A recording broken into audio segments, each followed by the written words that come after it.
Buenas noches, muchísimas gracias por estar con nosotros en su programa Especialistas Médicos al Cuidado de su Salud.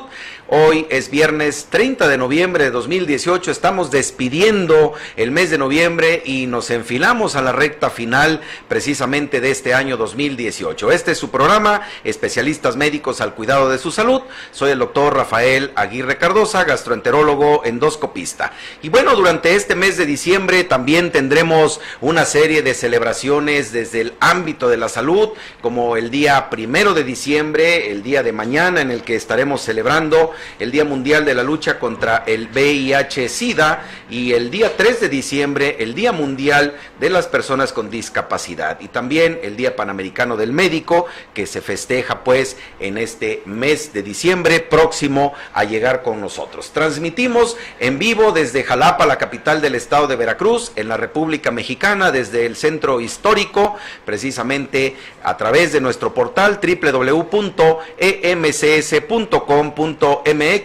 y en Facebook Live, en revistasinrecreo.com y en Especialistas Médicos al Cuidado de su Salud. Especialistas Médicos al Cuidado de su Salud es el único programa del género médico en llevar para todos ustedes información médica de calidad en voz de expertos especialistas calificados y certificados a todo el estado de Veracruz, a la República Mexicana y a varias ciudades del extranjero. Esta noche tenemos preparado un programa verdaderamente importante con información muy valiosa, así que quédese durante la siguiente hora, que será precisamente muy interesante. Vamos a iniciar, por favor, nuestro programa.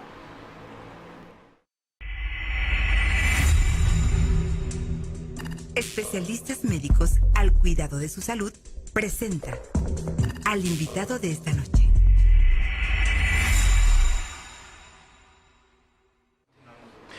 Pues esta noche tengo el gusto, y antes de entrar al aire platicábamos de verdad muy amenamente, pues ya considerado para mí un amigo, y me refiero al doctor Jaime Diego Pérez Ramírez, quien es especialista en neurocirugía, pediatra, neurocirujano, además de todo, y ya previamente estuvo por aquí en un programa. Doctor Diego Pérez, bienvenido, muy buenas noches. Como se lo dije al inicio, siéntase en casa, pues este es su programa, al final. Mil gracias. Para que sepan, ya está pedí chamba aquí. No, no es cierto. Pero sí, me siento muy a gusto de estar otra vez con ustedes, muy honrado de que me permitan estar nuevamente con ustedes y tratar aquí de transmitir algo de conocimiento para la gente y que eso permita que tengamos un acercamiento mayor. Claro. Además, debo recordarles a todos ustedes que el doctor Jaime Diego Pérez Ramírez, pues bueno, él ya estuvo en un programa previo a este, obviamente, y en aquella ocasión pues estábamos haciéndole como que ojitos pues para que el doctor radicara aquí en la ciudad de Jalapa, en la capital del estado. Sin embargo, lo vamos a tener muy cerquita en el puerto de Veracruz, en el ámbito de la práctica tanto privada como institucional de la neurocirugía pediátrica, como lo es su especialidad. No sin antes decir de nuestro invitado precisamente, que bueno, pues él es médico neurocirujano, precisamente egresado de las filas del Centro Médico Nacional Siglo XXI, y además profesor de curso de especialización, jefe de servicio del hospital, en el Hospital de Pediatría del Centro Médico Siglo XXI en el ámbito de la neurocirugía, y bueno, pues actualmente también laborando en el Hospital de la Beneficencia Española en el puerto de Veracruz,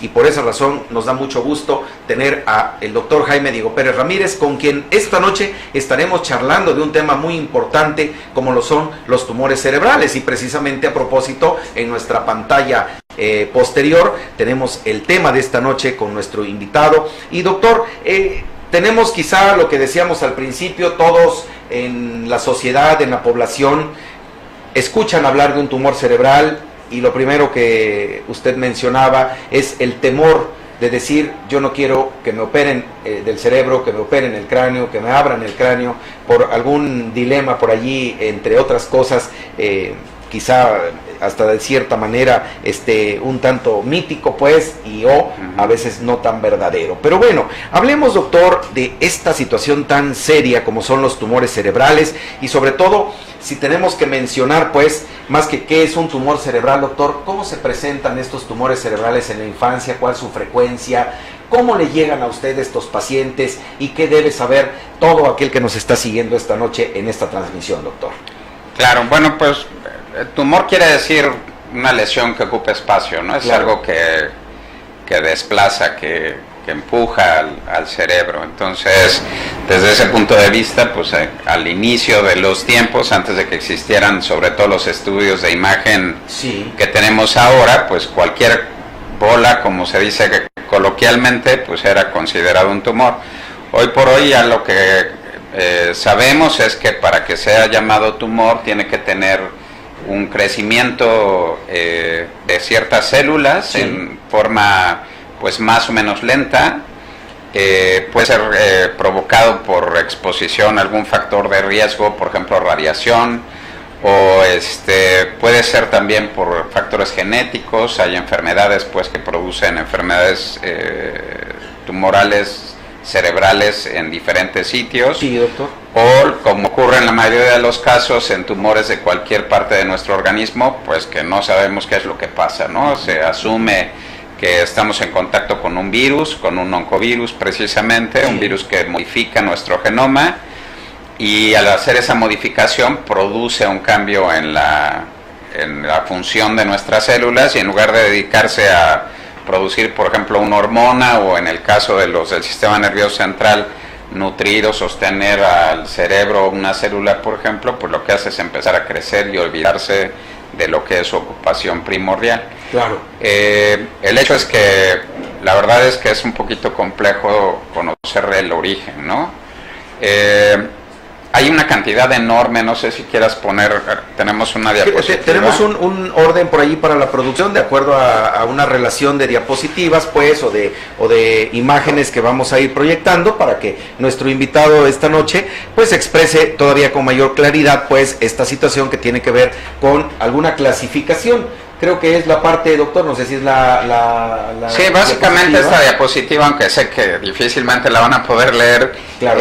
Básicamente la intención es de que vean cuántos tumores aparecen, ¿no? Sí. La verdad es que tampoco están todos, claro, pero cada renglón implica una categoría diferente de tumor, claro. Y la verdad es que a veces las preguntas generales como ¿qué le pasa a un paciente que tiene un tumor cerebral? Pues no se pueden contestar en una sola forma, ¿no? Claro. Si comprendemos que cada uno de estos tumores tiene un comportamiento biológico diferente, un origen diferente, una localización diferente, que también por la edad hace una implicación diferente en cada sujeto, pues sería muy difícil generalizar y decir esto es lo que hay que vigilar o esto es la forma en la que se hace. La verdad es que hay multiplicidad de presentaciones, hay también muchas formas de abordar en forma diagnóstica, y también hay pues una serie de procesos para definir cuál es el mejor tratamiento que deba recibir un paciente. Claro. En general sí debo decir que la mayoría de los pacientes que tienen tumores del sistema nervioso central reciben un tratamiento combinado, ¿no? Y que estamos muy acostumbrados a trabajar en conjunto con los oncólogos médicos para el complemento del tratamiento. Sí, esto es muy importante porque precisamente viendo pues la tabla que está proyectada ahí en pantalla, y como bien lo dijo usted, doctor, no son todas las variedades de tumores, pero ¿cuáles estaríamos hablando, doctor, que son los más frecuentes? Pues, ¿con qué tipo de tumores el neurocirujano, pediatra en este caso, como usted, trata, se enfrenta a qué tipo de tumores como tal?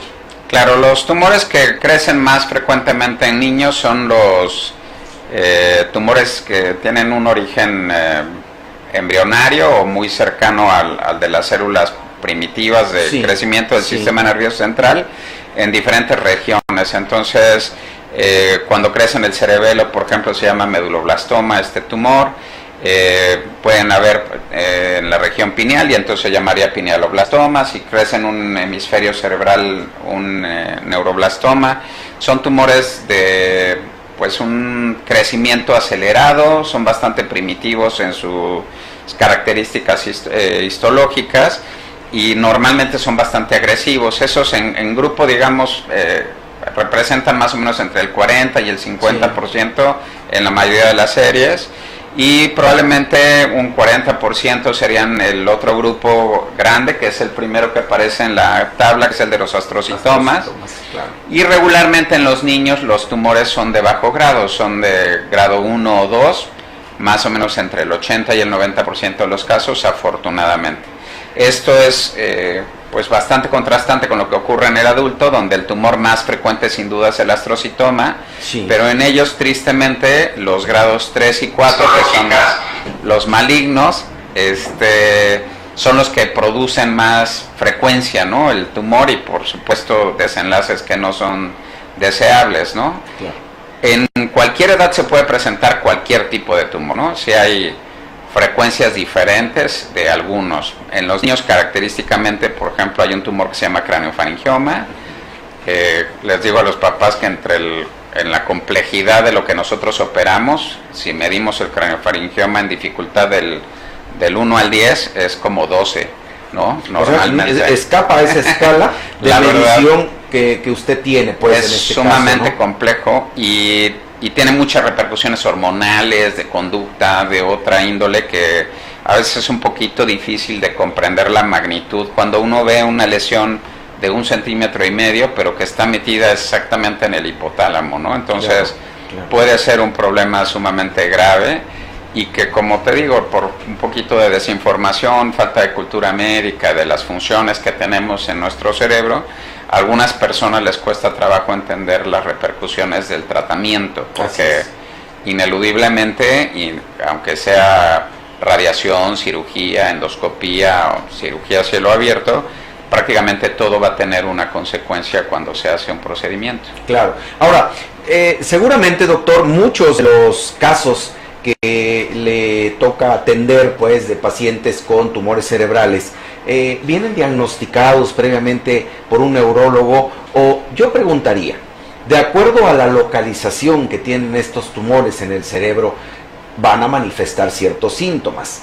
¿Cuáles son esos síntomas que en general pudieran hacer sospechar, ya no nada más a los padres de un menor, sino en un momento determinado al médico general, al médico que tiene ese contacto inicial con el paciente, por el cual al final lo va a referir con usted? Sí, por supuesto, ha habido diferentes proyectos, ¿no?, desde el punto de vista oncológico, para que los médicos reconozcan algunos datos pivote, le decimos nosotros, o característicos, para que sean enviados rápidamente a estudio los pacientes. Sí, precisamente porque no es raro que se acompañe de estos datos la presencia de un tumor. Entonces, un paciente que vomita persistentemente, aunque tenga enfermedad por reflujo gastroesofágico, que es muy común en niños, la verdad es que no debe nunca hacerse de lado la posibilidad de que tenga un tumor cerebral. Claro.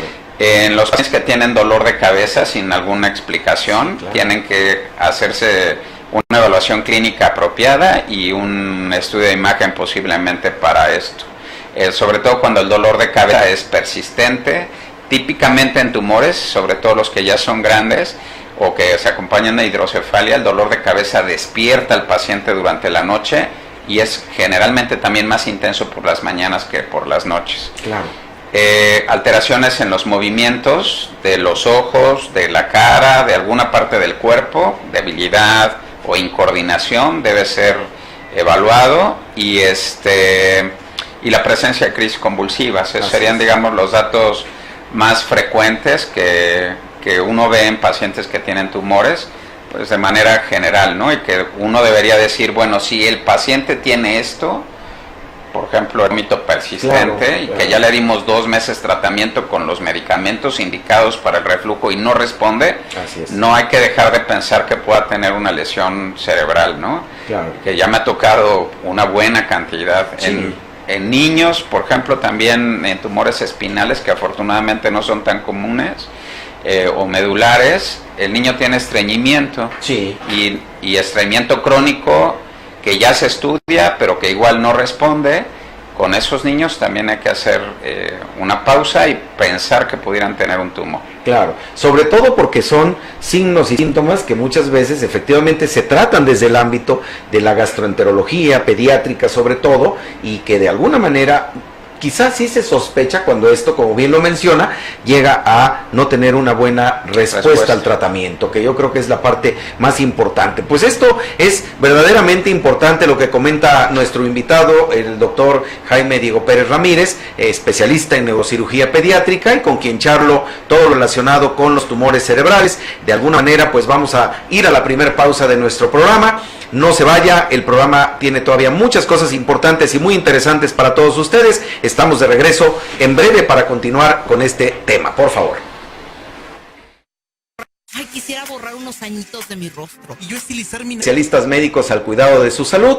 Justamente regresando del primer corte que la producción nos mandó, y la verdad teniendo, pues, sí lo puedo decir, porque bueno, finalmente, doctor, un programa en vivo tiene de todo, pero realmente una charla muy amena en el corte, en donde, pues, dentro de todo, deben saberlo, tratamos de ponernos de acuerdo, pero con un experto tan importante como lo es nuestro invitado, el doctor Jaime Diego Pérez Ramírez, pues en realidad todo es garantía. ¿Y a qué me refiero? Hablamos de muchas situaciones que tienen que ver con esto de los tumores cerebrales, muchas situaciones que tienen que ver desde el punto de vista de las dudas y preguntas que ya estamos recibiendo justamente a través de nuestras vías de contacto, en el chat, en la transmisión de Facebook Live, en revistasinrecreo.com, asimismo en especialistas médicos al cuidado de su salud, y en vía WhatsApp al 2281 33 12 68, en donde estaremos recibiendo sus mensajes, felicitaciones, comentarios y sugerencias para pasarlos y darles lectura al aire.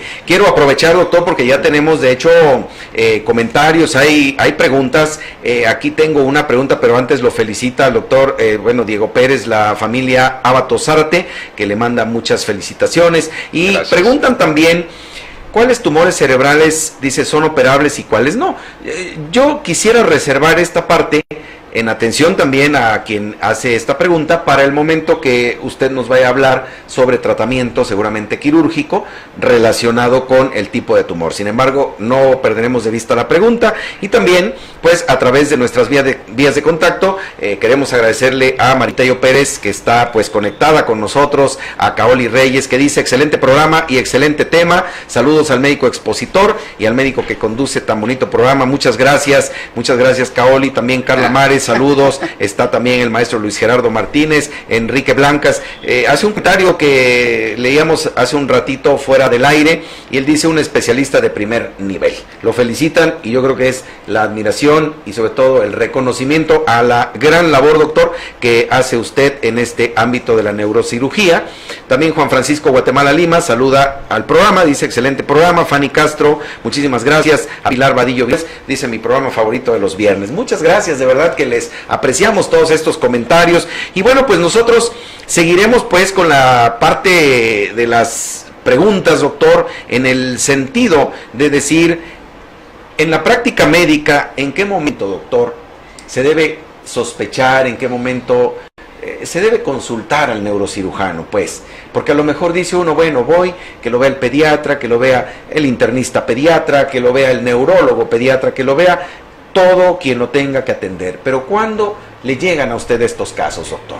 Sí, la verdad es que nuestra especialidad es un poquito desierta a veces en el consultorio, por eso, ¿no? Porque sí, siempre es de referencia. Era, doctor, desierta. A partir de ahora ya no. La verdad es que el grueso de los pacientes sí, en efecto, llegan por las manifestaciones que dije ahorita, sí, a través de neurología. Un limitado número de pacientes que por casualidad o por la secuencia de estudio de el lugar de donde viene, pues lo ve un oncólogo. Eso cada vez ocurre más en México. Hay más oncólogos clínicos formados en diferentes lugares y que están empezando a llenar las ciudades de nuestro país, y ellos ahora ya probablemente aporten 2 de cada 10 pacientes que lleguen con tumores. Sí. Como comentaba, la asociación con ellos cada vez va a ser, creo que, más estrecha, y ocasionalmente, pues sobre todo por salas de trauma, que el paciente tiene un accidente, se cae de una bicicleta y le toman una tomografía y aparece una lesión que ocupa espacio ahí, pero que todavía no da síntomas, ¿no? Sí, claro. Pero estas lesiones incidentales llegan a nosotros probablemente entre el 3 y el 5% de los casos. La mayoría por neurología. Claro. Es decir, es la especialidad, pues, que generalmente provee al neurocirujano, obviamente, para la atención de estos casos. Y doctor, seguramente será una de las dudas y preguntas que muchos quienes siguen nuestra transmisión esta noche se están haciendo. ¿Cómo se diagnostica, pues, un tumor cerebral? Ya dijo usted hace un momento que hay signos, síntomas de acuerdo a la localización del propio tumor. Pero bueno, ¿de qué otros estudios, de qué otros medios, pues, de laboratorio, gabinete, hablemos de estudios radiológicos, que son seguramente el fuerte en estos casos, pero cómo hacer el diagnóstico, doctor? Sí, en términos generales, el criterio diagnóstico primario, pues siempre es el establecer algún dato clínico, como decíamos, en el sistema nervioso central. Una vez que se sospecha que hay algo que ocupa espacio, sí, la tomografía sigue siendo hoy por hoy el método de diagnóstico de elección o el que más se utiliza. Bajo ciertas sospechas clínicas o cuando ya se tienen datos específicos, por ejemplo, un paciente con vértigo, que ocasionalmente llegan, por ejemplo, pacientes también por otorrino, pero tiene vértigo persistente y uno lo revisa y tiene datos de incoordinación motriz, etcétera.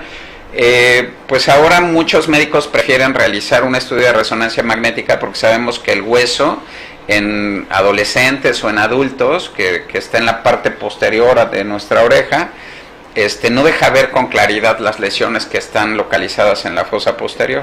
Claro. Entonces, la resonancia es un estudio que cada vez se está utilizando más, con el advenimiento de nuevos equipos y de inversiones en diversos ámbitos. La verdad es que también han bajado los costos de las resonancias. Hay lugares donde son extremadamente caras, de muy alta tecnología, con una calidad superior, pero pues yo ya veo pacientes que llevan resonancias de 2,000 pesos, que sigue siendo un poco caro, pero si lo comparan con 12,000, 10,000 pesos que costaban hace unos 4 años, la verdad es que ya se han abatido bastante los costos. Y en niños muy pequeñitos, menores de 1 año, el ultrasonido sigue teniendo un papel preponderante, ¿no? La verdad es que todos los que hemos visto niños estamos acostumbrados a hacer ultrasonido y a interpretarlo para hacer diagnóstico de tumores. Claro. Y esta parte que menciona usted también creo que es algo muy valioso, doctor Diego Pérez, porque entiendo que la mayoría de los estudios pues tienen una indicación para realizarse. Muchas veces se solicitan estudios que no van a dar una información al médico especialista con la cual llegue a hacer un buen diagnóstico. Pero bueno, ahora habla de estudios de resonancia magnética que seguramente tienen una resolución mucho mejor a los primeros estudios o equipos que en un principio se utilizaban. ¿Cuánto la diferencia, doctor, hablando de instituciones de salud pública e instituciones privadas, pues, para hacer un buen diagnóstico? Refiriéndonos exactamente por ejemplo, a los métodos de diagnóstico, pues. Digo, la verdad es que en los hospitales generales de zona, que es el hospital, digamos, típico para atender pacientes ya de cierto nivel de complejidad o con persistencia de síntomas, desgraciadamente el sector salud en México todavía no tiene cubierto la necesidad de tener al menos un tomógrafo en todos los hospitales. Claro. Es un problema a nivel nacional, sin duda, y es algo que pues esperemos en algún momento se pueda mejorar. Desde mi punto de vista, si no se tiene ese método diagnóstico, es bastante difícil el poder tener alguna precisión, y hoy por hoy pues deben fallecer una cantidad grande de pacientes por no tener acceso a esos métodos de estudio. En los centros médicos de cualquier institución, yo he tenido la oportunidad de visitar y de conocer médicos que trabajan en diferentes instituciones, en el IMSS, en el ISSSTE, en salubridad, en los institutos nacionales, y en esos hospitales la verdad es que ya hay tecnología prácticamente en todos. Es muy difícil que tengamos un hospital que cuenta con especialidades o subespecialidades médicas y que no tenga tomografía y resonancia. Y ha cambiado mucho la accesibilidad, ¿no? Yo durante muchos años presumí que en centro médico en el siglo XXI, que es donde trabajé muchos años, teníamos tan buena o hasta mejor tecnología que en muchos hospitales privados. Más o menos del 98 al 2008 estábamos en un nivel que no tenía ninguna estructura privada. Muy competitivo o incluso mejor, ¿no? Incluso mejor. Claro. Y la tecnología sigue siendo buena en el hospital, pero ahora ya se ha invertido en grupos médicos en diferentes partes del país. Claro. Incluso ya empiezan a aparecer clínicas formalmente establecidas, privadas, exclusivamente para cirugía de columna, para cirugía fetal, para diferentes subespecialidades dentro de la neurocirugía, y todavía no tenemos un hospital privado que se encargue de tratar solamente pacientes con tumores en exclusiva, pues que sea realmente un centro de referencia solo para eso. Obviamente cualquier hospital, cualquier centro médico tiene la opción de verlos. Sí, claro. Pero integralmente no existe hasta hoy un instituto privado de tumores, por ejemplo, eso no existe. Claro, que es algo muy importante porque, bueno, finalmente la incidencia de estos tumores cerebrales no es nada despreciable. Yo siempre he dicho, a lo mejor los porcentajes sean bajos, pero formar parte de las estadísticas hace ver la realidad desde otra perspectiva, ¿no? Porque esa es la otra situación. Dice uno, bueno, es un 3%, el tumor se presenta en un 1%, pero bueno, la estadística cuando nos incluye, dice uno, bueno, ¿cómo quisiera tener toda la infraestructura aquí, o al menos dentro del propio país, para no tener que hacer desplazamientos? Y creo que el factor fundamentalmente económico muchas veces es el que lleva a limitar, doctor, si no la atención, el abordaje o inclusive el tratamiento, pues, de alguno de estos problemas, ¿no? Claro, yo comprendo, pues, que la estructura social, digamos, implica, y la distribución de un país tan grande como México implica, pues, una inversión que sería, pues, inalcanzable en realidad para un gobierno en periodos cortos, ¿no?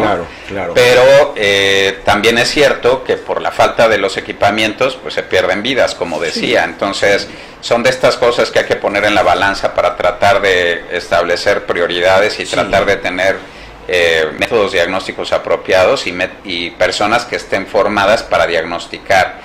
Yo en este momento quiero hacer énfasis en que, por ejemplo, un criterio diagnóstico mayor que utilizamos para saber si un paciente tiene una lesión que ocupa espacio y que en consecuencia eleva la presión intracraneana, con la exploración del fondo de ojos podríamos diagnosticar al menos 7 u 8 de esos casos. Claro. Entonces, pues tener un oftalmoscopio tampoco es una situación que no se pueda comprar. La habilidad, sobre todo. Y sobre todo la habilidad. Ahora, pues yo también he dado clases en diferentes escuelas, en pregrado y en posgrado, y la verdad es que en todas las escuelas de pregrado está incluido el que aprenda uno a revisar como médico general, olvídate de especialista, como médico general, el aprender a explorar el fondo de ojo.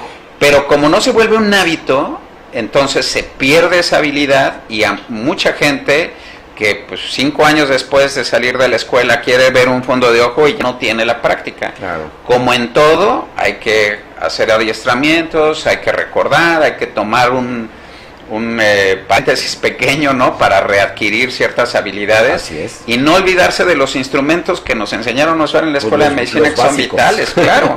Entonces yo no veo a un neurólogo, a un neurocirujano sin un oftalmoscopio. Claro. O sea, me parece completamente absurdo que no tengamos, pues, nuestro clásico martillito de reflejos y un oftalmoscopio, ¿no? Claro. Entonces, con eso hacemos más que muchas tomografías. Y después ya impulsaremos a nuestro paciente para que se envíe a una institución pública o se atienda en privado después de que ya tenemos una sospecha, ¿no? Claro, sobre todo. El costo de los estudios creo que sí va a seguir siendo un problema relativo, pero no creo que sea tampoco algo que tenga que definir el manejo del paciente. Como digo, la situación funcional y el riesgo de tener una secuela mortal es importante, entonces no se puede hacer de lado ese factor, ¿no? Y hay que volverlo prioritario. No, y muy importante sobre todo porque de eso depende, como bien lo comentó, pues la vida, pues al final de cuentas. Doctor, nos hacen aquí una pregunta. Y pues bueno, tal cual de Angie, dice, del puerto de Veracruz, ¿cuál es el tumor cerebral más común? Creo que ya lo habíamos comentado, pero bueno, lo preguntamos de forma global, si hablamos del ser humano, es el tumor más frecuente. Como tal. También nos preguntan si se puede dar el caso de un tumor cerebral como consecuencia de un traumatismo o golpe en la cabeza en el periodo de la infancia. Esto nos lo pregunta el ingeniero Winfield. Bueno, pues en ninguna etapa, a ver, ni en la infancia ni en la adultez. Ni posterior, pues. Quiero decirles que esos son de los datos que a veces cuesta trabajo romper, ¿no? Eso es. En la década de los 50 y de los 60, a nivel mundial, se hicieron muchas publicaciones donde se correlacionaba el trauma con la presencia de tumores. Sin embargo, ya con la aparición de la epidemiología como un área de estudio en la medicina, claro. Se extendieron estudios para evaluar si realmente había esos factores de riesgo que estaban establecidos, pues como la gente lo dice, ¿no? Que tuvo un susto, que tuvo un trauma, que estuvo expuesto a veces a aguas insalubres y por eso aparecen los tumores. Ninguno de esos ha demostrado que tenga relación con la presencia de los tumores. Hay estudios, pero de verdad extensos, así hablando de miles de pacientes, donde se ve que el trauma jamás ha tenido relación con la presencia de un tumor. Para lo que sirve es para tener lo que le decimos el incidentaloma, ¿no? Exactamente. O sea, el tumor que aparece en el estudio porque el paciente se golpeó la cabeza, pero pues es un hallazgo incidental, entonces hay que atender al paciente porque afortunadamente antes de tener síntomas ya se detectó la lesión y ese paciente tiene más probabilidades de preservar sus funciones si se trata apropiadamente, ¿no? Claro, que es algo muy importante toda la información que nuestro invitado, el doctor Jaime Diego Pérez Ramírez, especialista en neurocirugía pediátrica, pues está compartiendo con todos nosotros. Vamos a hacer un corte ya marcado por nuestra producción. Estamos de regreso en breve con todos ustedes porque todavía tenemos muchas cosas interesantes que tratar y de acuerdo a este tema vienen de verdad las preguntas que seguramente usted está esperando respecto al tratamiento de estos tumores. Estamos de regreso en breve. Ay, quisiera borrar unos añitos de mi rostro. Y yo estilizar mi nariz. Cirugía plástica, estética y reconstructiva. Cuidado de su salud. Esta noche charlando con el doctor Jaime Diego Pérez Ramírez, especialista en neurocirugía pediátrica. Yo soy el doctor Rafael Aguirre Cardosa, gastroenterólogo, endoscopista. Y bueno, pues como estamos realmente aquí muy en una confianza y una charla muy amena con nuestro invitado, por eso de momento ve que estamos muy sonrientes, pero la verdad siempre con ese ánimo para llevarle a usted todo lo más importante de la medicina en actualización, obviamente en voz de expertos especialistas calificados y certificados. Quiero agradecer a todos quienes están siguiendo nuestra transmisión y doctor Diego Pérez, pues debo de darle lectura a una serie de saludos y felicitaciones que están llegando a través de nuestro chat aquí en la transmisión en Facebook del doctor Luis Benítez Valencia, que él dice saludos cordiales, muchas gracias, atentos amigo doctor Rafael, gracias Luis, también toda mi amistad te reitero. Aquí le saluda Sara Diego Pérez Ramírez, él dice felicidades hermano, bien por ti, siguen los éxitos, muchísimas gracias. Osvaldo del Rosario, gracias, dice ya lo estoy viendo. Y además nos están saludando y felicitando Adela Ferman, saludos, interesante tema, gracias doctor. De igual manera Lauris Bello, felicito a excelentes médicos y muy interesante tema como cada semana, manda saludos también, muchas gracias a Lauris Bello. Marta Guerrero, felicidades, excelente programa y tema. Saludos al doctor Aguirre y al doctor Pérez. Gracias por compartir sus valiosos conocimientos, al igual que Minerva Méndez Sandoval. Muchos saludos, muchísimas gracias y la verdad que les apreciamos todo el tiempo y la dedicación que tienen para nuestro programa. Muchas gracias. Este programa, pues gracias a ustedes, cada vez se convierte en un programa con muchísimo mayor audiencia, con muchísimos más seguidores y es lo que platicábamos con nuestro invitado, con el doctor Diego Pérez, que bueno, finalmente es muy importante transmitir a través de las redes sociales temas de salud como lo hacemos, doctor, y obviamente pues en voz de personas y médicos expertos así como nuestro invitado. Y doctor Diego Pérez ya diagnosticó un tumor cerebral, está pues así como dicen, ¿verdad?, a punto de, si no de caramelo, bien identificado. ¿Qué opciones, doctor, tiene ese paciente? ¿Qué opciones de tratamiento desde el punto de vista de localización? Bueno, la gran variedad de opciones que muy seguramente usted tiene para ofertar u ofrecer de acuerdo a el tipo de tumor, doctor. Sí, comentábamos que ha cambiado mucho, ¿no? La tecnología, ha cambiado mucho la manera de abordar las lesiones. En la diapositiva, de hecho, se ve, ¿no?, que tenemos la cirugía pues convencional, lo que todo el mundo sabe, ¿no? Abrir la piel, quitar el cráneo, sacar la lesión. Claro. Pero ahora tenemos también la opción de hacerlo con tecnología mínimamente invasiva, como la endoscopía, la estereotaxia, la radiocirugía. Sí. Y tenemos técnicas que ahora son extendidas, ¿no?, donde hacemos disecciones, pues algunos hasta me han dicho, ¿no?, absurdamente grandes. Yo lo que les digo es que son tan grandes como es necesario para resolverle la lesión o el problema al paciente. Tuve el honor, el gusto de tener una plática con mis compañeros neurocirujanos en Guadalajara hace un mes y medio, y abordamos precisamente eso, las cirugías más extensas que hacemos, abordajes craneofaciales para retirar tumores con invasión masiva, ¿no?, que están detrás de la cara e invaden la cavidad intracraneana. Entonces hay cosas que a veces uno no creería que se pueden operar, y con la cooperación de un buen grupo de trabajo, una buena integración, un buen protocolo para planear, podemos resolver casos súper complejos, ¿no? La verdad es que también otra pregunta común es si estamos muy lejos de lo que hacen en Estados Unidos, en Europa, en Japón. Y la verdad, en neurocirugía hoy por hoy yo les puedo decir que estamos en el mismo nivel que prácticamente en cualquier nivel mundial. Sí. Y la formación de clínicas en diferentes hospitales ha permitido que haya médicos jóvenes que puedan resolver cosas pues en una complejidad considerable, ¿no? Claro. Si quieres poner algunas de las siguientes. A ver, vamos pasando de acuerdo a la relación que tenemos allí para que, bueno... Es una lesión enorme, un tumor que se llama papiloma plexocoroideo, se ve muy aparatoso y lo es, sangran bastantes durante la cirugía, pero es un tumor, por ejemplo, que lo ve uno así y dice uno, pucha, este paciente se va a morir nada más por el volumen, ¿no? Claro. A mí me llegan los pediatras a decir, oye, tuve un paciente con esto y falleció hace 2 días porque pues ya no te lo mandé porque pues nos dio miedo a todos, ¿no? Y tristemente estos pacientes se curan completamente y sobreviven 20 años, por eso lo pongo, porque se ve aparatoso, pero es un tumor curable con cirugía. Claro. Ni siquiera necesita quimio ni radiación. Pura operación. Exactamente, entonces pues se ve feo, la cirugía es un poquito peligrosa, pues riesgosa, larga en su elaboración, pero con un buen resultado en general para los pacientes que son operados. Entonces esa parte creo que uno tiene que comprender que mientras no se envíe, pues no va a tener ninguna posibilidad, ¿no? Claro. Entonces creo que lo importante es que una vez que vemos la lesión hay que enviarlo con el especialista y él sabrá si es accesible o no. ¿Tenemos alguna otra imagen? A ver, Sí, básicamente es hacer énfasis en las situaciones, ¿no? Lo que decía yo, las opciones de cirugía mínimamente invasiva.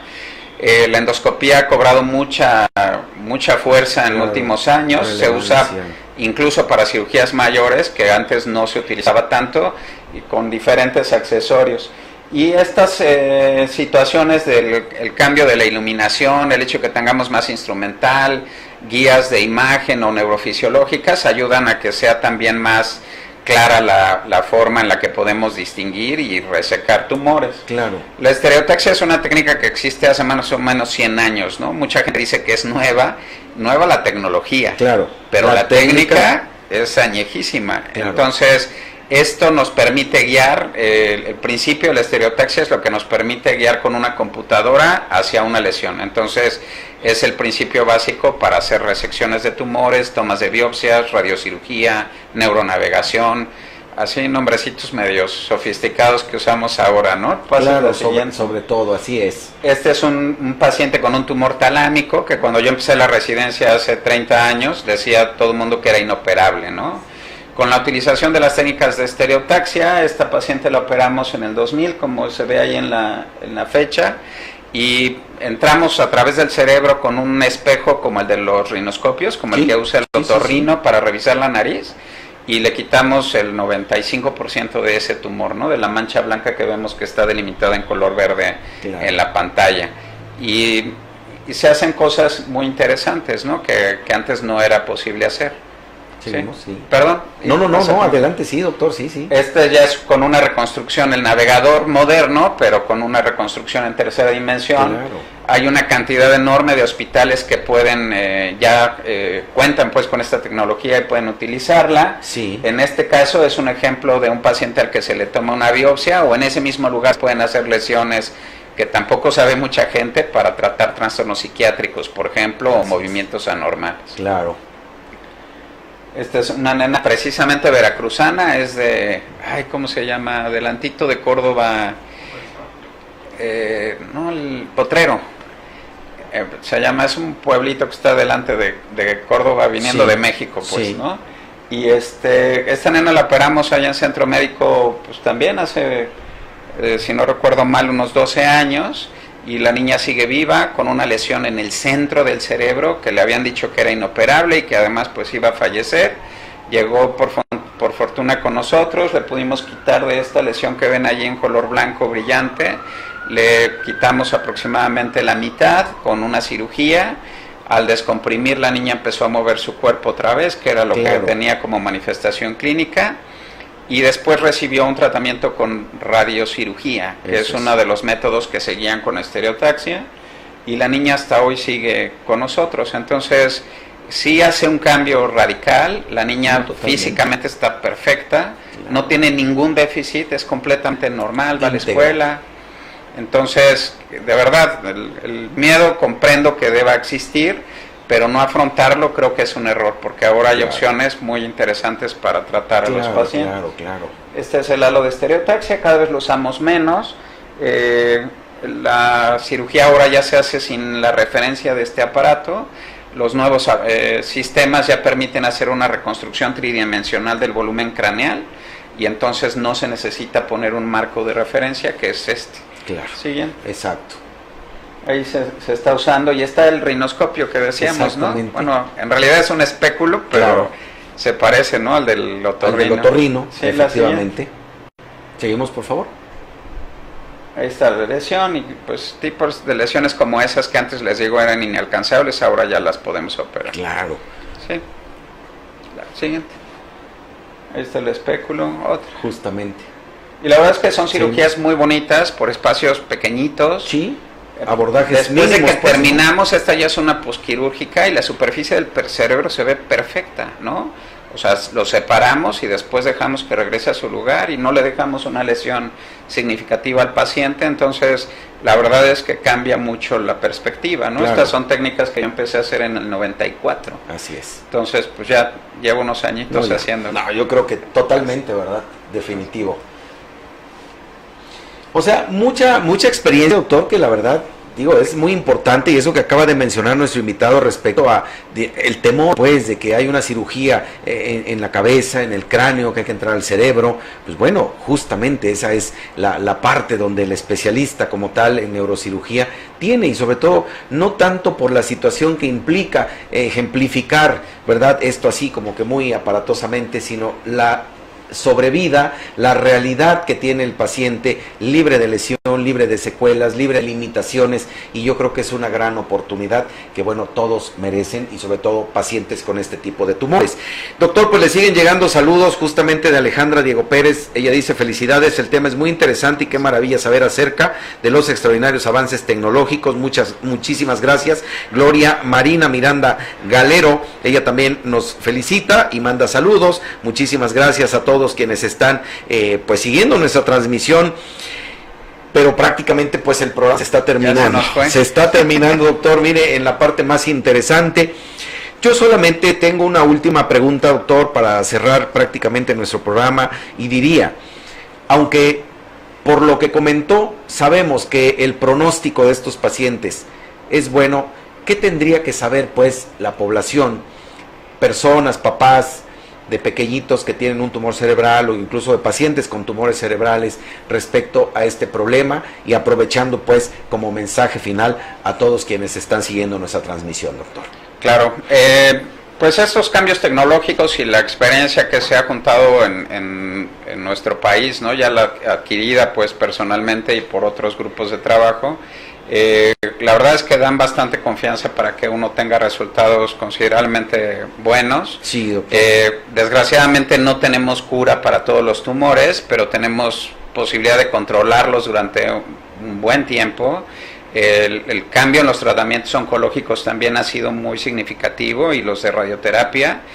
Y bueno, yo siempre resalto, ¿no?, que esto pues nunca es solo el trabajo del médico, y particularmente con especialidades más complejas, pues también implica la participación de más personas, claro, con un conocimiento superior, ¿no? Entonces, pues nosotros los neurocirujanos no seríamos nada sin los ingenieros en computación, claro, sin los ingenieros que trabajan con los metales y con los videos y con otras cosas para mejorar nuestra óptica y todo cuando hacemos endoscopía. Sabes perfecto de eso por la especialidad. Sí, claro. Y entre los médicos después, ¿no? El que podamos mantener una buena comunicación, que integremos equipos de trabajo, el saber que yo hoy, por ejemplo, puedo contar con un neurofisiólogo conmigo en quirófano, y no solo con el anestesiólogo como era lo tradicional. Así es. Y ese neurofisiólogo pues es el que me amarra a mí un poquito las manos y me dice, por ahí no, claro, ahí estás lastimando, ten cuidado, claro, hay que modular nuestra práctica con la ayuda de nuestros compañeros, ¿no? Yo creo que reconocer que uno no puede hacer todo solo es una de las situaciones más valiosas que da la experiencia, y el saber reunir un buen equipo para que salgan las cosas bien, creo que debe ser una situación primordial para todos. Entonces, si ustedes van a atenderse con un médico, claro, verifiquen que tenga su buen equipo de trabajo, que tenga experiencia y que tenga la posibilidad de ofrecerles ese tratamiento en forma correcta. Claro, esto es multidisciplinario y no es como en la antigüedad el juego de canicas, ¿no?, que levanto mis canicas y me voy, sino el médico que ahora se aísla prácticamente está condenado a no prosperar en muchos aspectos. Sí. Creo que esa es la parte fundamental, doctor, del trabajo en equipo, del trabajo multidisciplinario y de lo que conlleva una especialidad, pues, no riesgosa, apasionante seguramente, pero que tiene sus partes también peligrosas, pues. Sin duda, yo tuve la oportunidad también hace un año de regresar a mi casa, a la NEP Iztacala, bueno, ahora FES Iztacala, y hablé con los muchachos de estudiantes de pregrado de medicina, y pues amantes de la situación neurológica, ¿no? Entonces, yo lo que les decía es que pues ojalá Dios les dé la oportunidad de tener la fortuna de trabajar en algo que les guste y que claro, vivan de lo que puede ser apasionante, como para mí es la neurocirugía. Claro. Y bueno, doctor, del staff del doctor Jaime Diego Pérez Ramírez nos decían que nos debe recordar, por favor, en dónde pueden consultar, tanto aquí en la ciudad de Jalapa como en el puerto de Veracruz, y nos da su ubicación, teléfonos, consultorio, sí, todo lo que tenga usted a la mano para que quienes están siguiendo nuestra transmisión esta noche, pues bueno, tengan exactamente dónde consultarlo, doctor. Claro, pues en el puerto, en el hospital de la Beneficencia Española, sí, es donde estamos consultando, y aquí en el Hospital Ángeles, en Jalapa, en muy breve ya estaremos trabajando. El teléfono al que se pueden comunicar es el 229-2154-101, lo repito, 229-2154-101. Con la doctora Gutiérrez Polo, ella me hace favor de coordinar el trabajo acá en Veracruz, entonces yo estoy a sus órdenes. Normalmente trabajamos entre semana todos los días, de lunes a viernes, sí, y pues atendemos las urgencias que se ofrezcan claro, a la hora que sea claro, necesario, ¿no? Entonces claro, yo agradeceré que nos puedan prestar su confianza para que podamos servirles en algo. Espero no defraudar a la población de Veracruz. Es un gusto estar aquí y la verdad espero contribuir en el trabajo local. Claro, muchísimas gracias. Y bueno, pues voy a darle lectura a los últimos saludos y felicitaciones de Pati Flores. Felicidades al doctor Aguirre por tan excelente programa. También felicita al invitado Renata Vega Arias. Qué bien que el doctor Pérez haga reconocimiento de todo el personal necesario. Es humildad y por ello grandeza. Muchas felicidades, dice aquí Renata Vega Arias. Alejandra Diego Pérez, bueno, el mejor neurocirujano y excelente ser humano, sin duda, vaya, sin duda en este sentido, totalmente de acuerdo. Y bueno, pues Gloria Marina Miranda Galero, también a quien le mandamos saludos. Doctor Diego Pérez, tuvo usted muchos saludos, muchas felicitaciones, la verdad, muchos seguidores y todavía muchísima gente que les aprecio y les agradezco todos los saludos y felicitaciones. Al radiólogo Adrián López, al ingeniero Felipe Gamboa, al doctor Modesto, a la señora Mine, el estilista Oralia, Luz, estilista, enfermera Ana Berta, el señor Ricardo Marco Morales, y bueno, pues a todos quienes siguieron nuestra transmisión, al doctor José Cesario Roldán, a Santos Solís Ríos, precisamente a Osvaldo del Rosario, a todos quienes estuvieron con nosotros esta noche. Muchísimas gracias por habernos acompañado y vamos a presentar al invitado de la semana siguiente, por favor. Especialistas médicos al cuidado de su salud presenta el tema de la siguiente semana.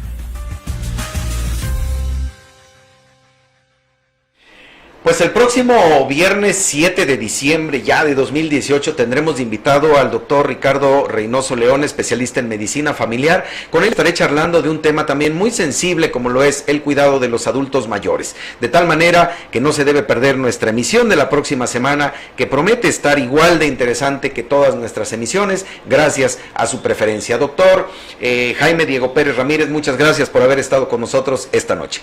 Mil gracias, de verdad es un verdadero placer estar aquí, es muy amable el personal del staff y siempre muy atentos y profesionales en lo que están haciendo. Yo la verdad sí les reconozco su trabajo, creo que es muy loable y además pues todos tenemos que agradecer que ustedes empujen para que existan estos canales de comunicación. Un placer y mil gracias a todos los que nos atendieron, la verdad es un gusto que sí les haya parecido interesante en claro, lo que uno pueda servirles. Totalmente, además muchísimos seguidores, muchas gracias. Yo soy el doctor Rafael Aguirre Cardosa, recuerde, cuide su salud, aquí le decimos cómo. Tenemos una cita el próximo viernes en punto de las 8 de la noche, tiempo del centro de México. Hasta la próxima semana, excelente fin de semana para todos.